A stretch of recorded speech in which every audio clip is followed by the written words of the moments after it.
Hey guys, Jazer here at Ferman BMW. Today I'm in the all-new 2023 BMW M340i. And then as you can see, this has the new remodeled screen with the iDrive 8 system. So the AC buttons and its settings have changed a little bit as BMW no longer has the physical keys down below. So all you do is go through the screen.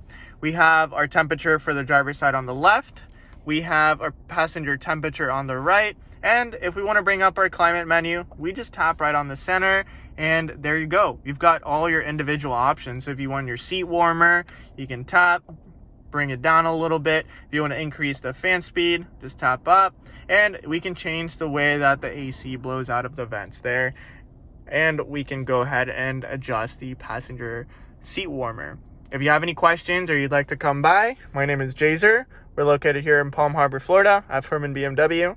Have a great day.